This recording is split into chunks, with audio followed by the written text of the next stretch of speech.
एक तरफ तो खुले तौर पर इस बात को समझा जा सकता है कि आज की तारीख में प्रधानमंत्री नरेंद्र मोदी और गृह मंत्री अमित शाह ने हिमंता का साथ छोड़ दिया था। लेकिन जाहिर सी बात है, जब मोदी और शाह साहेब ही साथ छोड़ देंगे तो फिर सीजीआई सूर्यकांत कहां तक साथ देते। तो सबसे बड़ी खबर आज की, सीजीआई सूर्यकांत ने भी ऐसा लगता है जैसे हिमंता को उनके हाल पे छोड़ दिया है, हिमंता बिस्वा शर्मा का साथ छोड़ दिया है। दूसरी तरफ राहुल गांधी के सेनापति यानी कि पवन खेरा, वो एक बार फिर अपना बैग बस्ता फाइल लेकर के तैयार हैं, माइक लगाने के लिए सामने और हिमंता की पोल पट्टी खोलने के लिए। यानी कि जो प्रेस कॉन्फ्रेंस दिल्ली और गुवाहाटी में हुई, जिसके बाद से इतना सारा हंगामा मचा, अब उसकी दूसरी कड़ी आपके सामने आने वाली है। अब से 24 घंटे बाद बहुत कुछ होने वाला है, और 24 घंटे भी नहीं, 12-13 घंटे मानिए। क्या होने वाला है? कुछ तो सुप्रीम कोर्ट में होने वाला है और कुछ कांग्रेस हेडक्वार्टर में। लिहाजा सारी बातें जरा विस्तार से करेंगे। नमस्कार, मैं स्वप्निल और आप मुद्दा देख रहे हैं। दोस्तों, आगे बढ़े उससे पहले वही छोटी सी अपील। मुद्दा इन दिनों एक गंभीर आर्थिक संकट से जूझ रहा है। एक तरफ हमारे मेन बैंक अकाउंट्स बीते लंबे समय से फ्रीज चल रहे हैं, तो दूसरी तरफ हमारे 2.5 साल पुराने चैनल को हमसे लंबे समय तक छीन कर रखा गया था। ऐसे में डे टू डे ऑपरेशंस में मुद्दा को काफी मुश्किलों का सामना करना पड़ता है। लिहाजा आपसे गुजारिश है, यदि आप चाहें तो स्क्रीन पर दिख रहे क्यूआर कोड या फिर के नीचे दिख रहे यूपीआई नंबर्स के जरिए मुद्दा की छोटी छोटी मदद जरूर कीजिएगा, ताकि हमारी बेबाकी यूं ही बरकरार रहे। अब आगे बढ़ते हैं। दोस्तों, पवन खेरा के पीछे हाथ धो करके पड़े हुए हैं हिमंता बिस्वा शर्मा, लेकिन हिमंता बिस्वा शर्मा अकेले ही पड़े हुए हैं। अब इस बात को कहने में किसी को कोई गुरेज नहीं होना चाहिए। कल की तारीख में आप सभी के पास एक खबर आई होगी, हमने भी आपको खबर बताई थी कि असम पुलिस सुप्रीम कोर्ट पहुंच गई है। तेलंगाना हाई कोर्ट ने पवन खेरा को जो ट्रांजिट बेल दी थी, अग्रिम जमानत दी थी, उसके खिलाफ, और सुप्रीम कोर्ट में जब पहुंची तो इस मामले को मेंशन किया गया सीजीआई सूर्यकांत के सामने। मैंने आपको जब ये कल खबर बताई थी तो यह भी बताया था कि सुप्रीम कोर्ट में सीजीआई सूर्यकांत साहब ने एक नया नियम बना दिया है कि अब अर्जेंट हियरिंग के जितने भी मामले आएंगे वो सिर्फ और सिर्फ सीजीआई साहब की बेंच के सामने ही मेंशन किया जा सकेगा।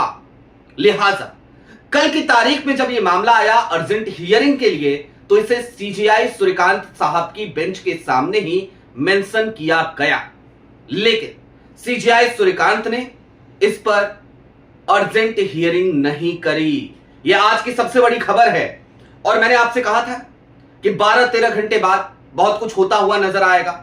एक मामला तो सुप्रीम कोर्ट में ही होगा, तो क्या होगा जरा वो जान लीजिए। कल की तारीख में सुप्रीम कोर्ट में जस्टिस जेके महेश्वरी और जस्टिस अतुल एस चंदूरकर साहब की बेंच, और ये दोनों जज ऐसे जज हैं, कम से कम खास तौर पे जेके महेश्वरी और साहब को लेकर के ये कहा जाता है कि भाई चाहे जो कुछ भी हो जाए, चाहे जितना भी दबाव का सामना करना पड़े, थोड़ा बहुत संतुलन बना के रखते हैं। और थोड़ा बहुत संतुलन भी बहुत कुछ होता है आज की तारीख में। जब सब कुछ असंतुलित चल रहा हो, चारों के चारों खंबे ढह चुके हो लोकतंत्र के, उस समय पर यदि कोई एक व्यक्ति संतुलन बना करके ही चल रहा हो तो भी उसकी हिम्मत की दाद देनी पड़ेगी। और CJI Suryakant master of roster हैं, यानी कि वही तय करते हैं कि कौन से मामले को कौन सी बेंच सुनेगी। तो उन्होंने इस मामले को इन दो लोगों की बेंच में डाल दिया है। कल की तारीख में इस मामले में सुनवाई होगी। अब एक तरफ तो सुप्रीम कोर्ट में पवन खेरा साहब के मामले में सुनवाई चल रही होगी, दूसरी तरफ पवन खेरा अपनी फाइलें, अपना बैग, अपना बस्ता लेकर के कांग्रेस के हेडक्वार्टर में, उस कॉन्फ्रेंस हॉल में जिसमें आप लगातार पवन खेरा को देखते हैं, हिमंता की शायद फाइल खोल रहे होंगे। जी हां, कांग्रेस के इंटरनल सोर्सेज से यह खबर आई है कि पवन खेरा अगले 24 घंटों के भीतर एक नया बम फोड़ने जा रहे हैं हिमंता बिस्वा शर्मा के ऊपर, और इस बार मामला सिर्फ रिंकी भुवन शर्मा के उन 3 पासपोर्ट्स का, या फिर कि उस व्योमिंग की फर्म का, या फिर कि उस 52,000 करोड़ का नहीं होगा। इस बार मामला हिमंता बिस्वा शर्मा के बांग्लादेश के कनेक्शन का हो सकता है। अब जो भी तथ्य पवन खेरा रखेंगे वो तो हमें दिखाई देगा, उसमें अभी समय है, वक्त है, लेकिन जो कुछ अभी हमें दिखाई दे रहा है उस पर भी बात करना जरा जरूरी है। हिमंता बिस्वा शर्मा लगातार असम में घुसपैठिया चीखते चिल्लाते नजर आते हैं। यहां तक कि अमित शाह साहब के अभी यह पसंदीदा शब्द है घुसपैठिया। हिमंता बिस्वा शर्मा एक और शब्द का बड़ा इस्तेमाल करते हैं, मियां भाई या मियां मुस्लिम, और वो सीधे तौर पर यह कहते हैं कि बांग्लादेश से जो लोग असम आए हैं ये तमाम लोग घुसपैठिए हैं, मियां मुस्लिम हैं। जाहिर सी बात है, घुसपैठियों को इस देश में रहने का कोई अधिकार नहीं। जाहिर सी बात है, एक एक को चुन चुन करके आइडेंटिफाई भी किया जाना चाहिए और उनको उनके देश में वापस भेजा भी जाना चाहिए। हम इस मामले में निश्चित तौर पर भारत सरकार के साथ खड़े हैं, हम हिमंता बिस्वा शर्मा के भी साथ खड़े हैं, लेकिन तब क्या हो जब इस मामले में कोरी राजनीति की जा रही हो। जी हां, आपकी सरकार है जनाब, आप गृह मंत्री हो जनाब, यह दूसरा टर्म है अमित शाह साहब का। हिमंता साहब 10 सालों से मुख्यमंत्री हैं असम के, उसके बावजूद भी अगर घुसपैठी असम में है या देश के किसी भी कोने में है तो फिर जिम्मेदारी किसकी है? क्या जिम्मेदारी हम जाकर के युगांडा के राष्ट्रपति के कंधों पर थोप दें, कह दें कि युगांडा के राष्ट्रपति की जिम्मेदारी है? गजब हाल है। खैर, अब इस मामले को थोड़ा और आसान भाषा में समझिए। यह वही हिमंता बिस्वा शर्मा है जो कभी गौरव गोगोई के ऊपर यह आरोप लगाते हैं कि वो पाकिस्तान के एजेंट हैं।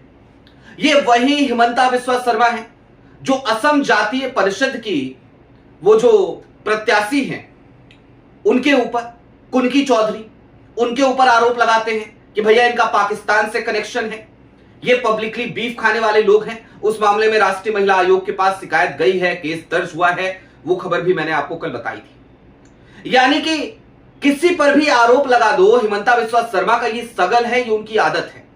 कोई दस्तावेज नहीं दिखाएंगे, कोई सबूत नहीं देंगे, कोई भी फैक्चुअल बात नहीं कहेंगे, बस आरोप मढ़ देंगे और चले जाएंगे, यानी कि हिट एंड रन वाला मामला। लेकिन दूसरी तरफ जब पवन खेरा ने सबूतों के साथ अपनी बात रखी तो हिमंता बिस्वा शर्मा के तोते उड़ गए, बौखला गए। असम में चुनाव चल रहे थे, अपनी पूरी कैंपेन को डिरेल कर दिया और हाथ धो करके सिर्फ और सिर्फ पवन खेरा के पीछे पड़ गए, ये बताने के लिए कि भैया देखो, अब जो है मैं पवन खेरा को छोड़ूंगा नहीं, मैं पवन खेरा को पेड़ा बना दूंगा। कहां तक भागेंगे पवन खेरा? अरे ये असम की पुलिस है, पाताल से खोज करके लेके आएगी, इस तरीके की भाषा। कांग्रेस के राष्ट्रीय अध्यक्ष हैं, इतने बुजुर्ग हैं मल्लिकार्जुन खड़गे, उनको पागल तक बोल दिया, राहुल गांधी को पागल तक बोल दिया, और ना जाने किस किस तरीके की भाषा का प्रयोग हिमंता बिस्वा शर्मा ने असम के चुनावों के दरमियान 5 अप्रैल की पवन खेरा की उस प्रेस कॉन्फ्रेंस के बाद किया था। अब दोस्तों, चलते चलते जरा इन तमाम तथ्यों को जोड़िए, इन तमाम डॉट्स को कनेक्ट कीजिए। सीजेआई सूर्यकांत वाले मामले को ही लेकिन सबसे पहले जोड़ते हैं। सीजेआई सूर्यकांत साहब, उन्होंने ही नियम बनाया कि अर्जेंट हियरिंग मेरी बेंच में होगी, तो मुझे बड़ी निराशा हुई थी कल की तारीख में। मुझे लगा था कि असम पुलिस पहुंचेगी, अर्जेंट हियरिंग की एप्लीकेशन देगी, और चूंकि नियम बदल चुका है तो अर्जेंट हियरिंग सीजेआई सूर्यकांत साहब की बेंच में ही होगी। हिमंता बिस्वा शर्मा के वकील ने भी कल जब वो पहुंचे वहां पर तो उन्होंने जाते ही अर्जेंट हियरिंग के लिए जब एप्लीकेशन दिया, याचिका दी, तो सीजेआई सूर्यकांत साहब के सामने कहा कि जनाब हुजूर मिलॉर्ड, इस मामले को आज ही सुन लीजिए। मिलॉर्ड ने कहा नहीं नहीं, आज नहीं सुनेंगे, आज सुनने की कोई संभावना है नहीं। और 48 घंटे बाद की तारीख अब जाकर के मुकर्रर हुई, यानी कल मामला आया था और कल सुना जाएगा। 13 तारीख को मामला आया अर्जेंट हियरिंग के तहत सुनने के लिए, और 16 तारीख को, माफ कीजिएगा 15 तारीख को उस मामले की अब सुनवाई होगी, यानी कि 48 घंटे बाद। दूसरा, सीजेआई सूर्यकांत उस मामले को सुनेंगे ही नहीं जिनसे बड़ी उम्मीदें थी हिमंता को। और क्यों होंगी उम्मीदें, जरा वो भी समझ लीजिए। हेट स्पीच का एक मामला था हिमंता बिस्वा शर्मा का, आपको याद होगा। अलग अलग तरीके के एडवर्टीजमेंट ये चल रहे थे उस समय असम में। उनमें से एक एडवर्टीजमेंट बनाया था भारतीय जनता पार्टी ने, जिसमें हिमंता बिस्वा शर्मा बंदूक लेकर के निशाना लगा रहे थे। स्नाइपर था उनके हाथ में और वो निशाना लगा रहे थे एक प्रतीकात्मक तस्वीर पर, और उस प्रतीकात्मक तस्वीर में इस देश की माइनॉरिटी का एक हिस्सा दिख रहा था, मुसलमान दिख रहे थे सीधे तौर पर। यह बात कही है तो कोई गलत नहीं है। उसके अलावा जिस तरीके की भाषा का हिमंता लगातार प्रयोग कर रहे थे कि मुसलमानों को परेशान करो, वो 5 रुपए मांगे तो 4 रुपए दो, 3 रुपए दो, 2 रुपए दो, इस तरीके का समथिंग समथिंग कुछ बयान था हिमंता का। इन तमाम मामलों को क्लब करते हुए हेट स्पीच का एक मामला पहुंचा था सुप्रीम कोर्ट में, और उस मामले में सीजेआई सूर्यकांत साहब से ही कहा गया था कि मिलाड जरा देखिए, ये मुख्यमंत्री हैं एक प्रदेश के और इनकी भाषा इस तरीके की नफरती भाषा है, इस तरीके की भड़काऊ बयानबाजी ये लगातार करते हैं। और उस समय मिलाड ने कहा था कि ऐसा लगता है जैसे बड़ा व्यक्तिगत होकर आए हैं आप, यानी कि आप सिर्फ और सिर्फ एक व्यक्ति को इस पूरे मामले में टारगेट कर रहे हैं, लिहाजा हम इसकी सुनवाई नहीं करेंगे। खारिज कर दी गई थी वो याचिका सीजेआई सूर्यकांत साहब की बेंच से। लेकिन तब से लेकर अब तक गंगा में बहुत पानी बह चुका है। हिमंता बिस्वा शर्मा का साथ उस वक्त अमित शाह भी दे रहे थे, प्रधानमंत्री नरेंद्र मोदी भी दे रहे थे, पूरी भाजपा उनके साथ तन्मयता के साथ खड़ी थी।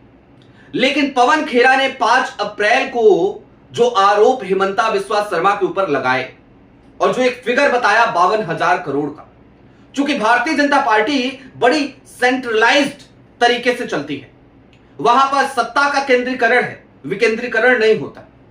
ऐसे में यह अमाउंट बहुत बड़ा था और इतना बड़ा था कि भारतीय जनता पार्टी के भी होश उड़ गए, भाजपा के आला कमान के होश उड़ गए। समझ ही नहीं आया कि भाई क्या हो रहा है, इतना पैसा हमारा ही एक मुख्यमंत्री इधर-उधर कर रहा है क्या।